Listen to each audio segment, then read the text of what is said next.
సల్మాన్ ఖాన్ ఇంటి బయట కాల్పుల కేసులో నిందితుడు ఆత్మహత్య చేసుకున్నాడు. పోలీస్ కస్టడీలో ఉన్న అనూజ్ తపన్ సూసైడ్ చేసుకున్నాడు. లాకప్ లో ఉన్న అతను బాత్రూమ్ కు వెళ్లి బెడ్షీట్ తో ఉరేసుకున్నాడు. అధికారులు వెంటనే అతన్ని దగ్గరలోని హాస్పిటల్ కు తరలించారు. అయితే చికిత్స పొందుతూ అతడు మృతి చెందినట్టుగా పోలీసులు తెలిపారు. పంజాబ్ కు చెందిన 23 ఏళ్ల అనుజ్ ను ఏప్రిల్ 26న పోలీసులు అరెస్ట్ చేశారు. ఏప్రిల్ 14న సల్మాన్ ఇంటి బయట దుండగులు కాల్పులు జరిపారు. ముంబై బాంద్రా ప్రాంతంలోని గెలాక్సీ అపార్ట్మెంట్స్ దగ్గరకు బైక్ మీద వచ్చినటువంటి ఇద్దరు వ్యక్తులు 4 రౌండ్ల కాల్పులు జరిపి అక్కడి నుంచి పరారయ్యారు.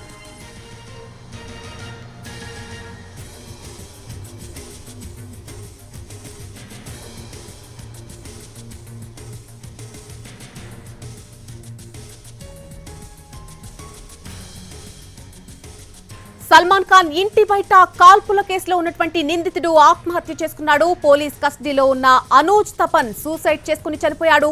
లాకప్ లో ఉన్న అతను బాత్రూమ్ కు వెళ్లి ఒక బెడ్షీట్ తో ఉరేసుకుని చనిపోయాడు. అధికారులు వెంటనే అతన్ని దగ్గరలోని హాస్పిటల్ కు తరలించడం జరిగింది.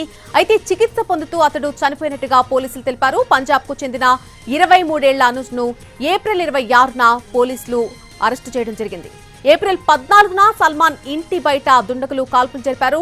ముంబై బాంద్రా ప్రాంతంలో ఉన్నటువంటి గెలాక్సీ అపార్ట్మెంట్స్ దగ్గరకు బైక్ మీద వచ్చినటువంటి ఇద్దరు వ్యక్తులు 4 రౌండ్ల కాల్పులు జరిపి అక్కడి నుంచి పరారయ్యారు. కేసు నమోదు చేసిన పోలీసులు సీసీ ఫుటేజ్ ఆధారంగా కాల్పులు జరిపిన నిందితులు విక్కీ గుప్తా, సాగర్ పాల్ ను అరెస్టు చేయడం జరిగింది. వీరికి ఆయుధాలు సరఫరా చేశారన్న ఆరోపణలపై అనూజ్ తపన్ అనే వ్యక్తిని అలాగే సోను సుభాష్ చందర్ ను అదుపులోకి తీసుకున్నారు. వీరిని సోమవారం కోర్టులో హాజరుపరచగా సోను మినహా మిగతా ముగ్గురికి న్యాయస్థానం పోలీస్ కస్టడీ విధించింది.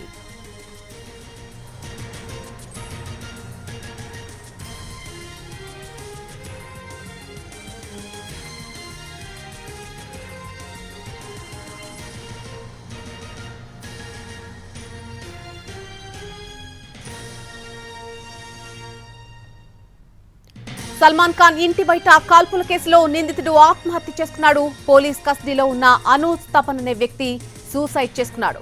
లాకప్ లో ఉన్న అతను బాత్రూమ్ కు వెళ్లి ఒక బెడ్షీట్ తో ఉరేసుకుని చనిపోయాడు. అధికారులు వెంటనే అతన్ని దగ్గరలోని హాస్పిటల్ కు తరలించడం జరిగింది.